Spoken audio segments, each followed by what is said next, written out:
in order to face the third wave, one should be very strong in their immunity, especially the whatever we are talking about, the Omicron.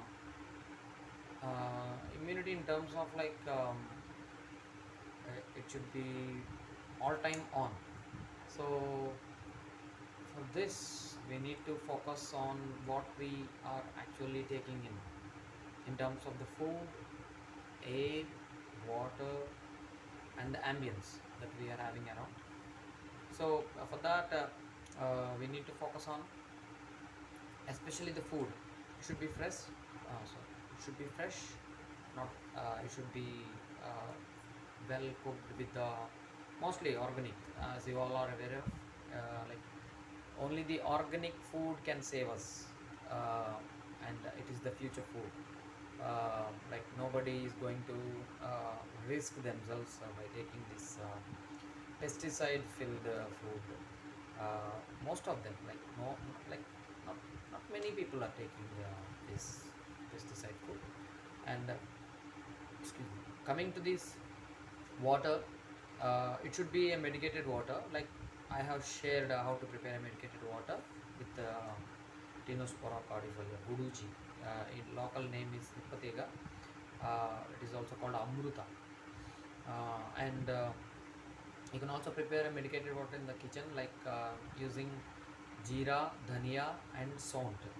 Especially sont is like 1 gram, jeera 2 grams, and dhania is like 2 grams. Or you can also take pinches of it in 2 to 4 liter water. If it is grams, it is 4 liter water. If it is pinches, it is like 2 liter water. So once you boil the water with these ingredients for 10 minutes, it is ready for consuming, and it actually cleanses the system from inside and also empowers your body. And coming to the air, uh, preferably you should take precautions with the mask, and also uh, you should practice pranayama. There are a lot of pranayamas: Bastrika pranayama, Nadi Shodhana pranayama, Anulom Vilom, and also Shitali pranayama, and Ujjayi breath. So there are some techniques where you can actually learn all these types of pranayamas at one go. It's like a combination of all these in a healthy way, in a healthy dose. That is called Sudarshan Kriya, done by Art of Living teachers like me and many. Here, you can search for the Art of Living teachers or centers around in and around you. And also there are some other organizations who are actually teaching a lot of other courses with respect to with relation to this pranayama, and that is very important. Actually, it is not just the food, the water, the medicines. Actually, if you are able to control your breath, if you are able to take in charge of what you are breathing in, if you are able to empower your body with your breath, it is the best thing that you can do for your health. And especially in this sort of crisis, where yeah, the lungs play a very important role in the exchange of the poisonous and the healthy gases. The pranayamas play a very important role there. Actually, they are being proven by the entire world. They actually increase the half-life of the cell, each and every cell of the body. So that's why it's called in Ayurveda, it is called Amruta, Amrutottama Vayu. So it has the characteristics of giving long lasting. In one word, Amruta means immortal. So immortal doesn't mean that the cell is living forever. It's like empowering. It's like long lasting. So if it is like your skin, if your skin is getting what do you say, dry or oily, and the cells over the skin will be dying faster. If it is very healthy, it looks so with the luster, it's like appearing on the skin. In the same way, if you entered into each and every cell, the half-life of that cell, particular cell, is being enhanced.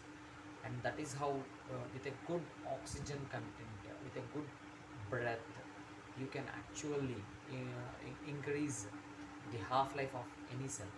So there is a lot of research with respect to these things, and especially fasting. The this autophagy, which was actually a person who has done the research has been awarded Nobel Prize, and that was actually told in Ayurveda long back. And even in South, like in India, we follow these fastings in different seasons. So that is how you can actually detoxify your body and reverse the what do you call it, the ambience of your body. You can, in one word, fasting is like you reduce that one particular day, you reduce almost the aging process to like 1 week or so, because the detoxification that happens in that one day is almost for the past 15 days what you have taken, it will be detoxified on that particular day. So this is done here in like many of the parts of India, like especially in South India, we do the Ekadasi fasting. So Ekadasi fasting is like particularly twice in a month, sometimes 3 times in a month. So on that particular day, people actually do not take food, and they fast in different ways. Like some people may fast without water, some people may fast only with water, some people may fast with fruits, some people may fast with milk, some people with fruits and milk, and some people fast the whole day and take dinner in the night, very early dinner, like 6 to 6:30. This is the way they do the fasting. But actually there is a process, how to do fasting on Ekadasi. It is like a ritual followed. So these are the things that we can actually look into, like getting healthy and get prepared for the upcoming third wave. And especially one should avoid sugar, white sugar, especially white sugar, white maida, white salt. These three things should be avoided completely in order to maintain your immunity. Second thing is no aluminum vessels and no pressure cookers, preferably. And if your pressure cooker is with aluminum, then 100% no, 100% no. And the if you are using the such sort of things, you can actually use the steel vessels to be placed in it. Mostly avoid pressure cooking, and also aluminum vessels. No non-stick, please. Non-stick has a coating called Teflon coating, and it is like very toxic for the food that is cooked on this Teflon coating. And the coating, and actually when you are actually scraping, the lot of the things are getting attached to the food that you take with the Teflon. So you are actually eating Teflon with your vegetables. So it's like munching Teflon. So this is very bad. That is a lot of disrespect to the body. Please maintain no non-stick vessels, non-stick weapons we call. So no non-stick weapons, preferably iron or mud pots, mud vessels. A lot of brands are there into these.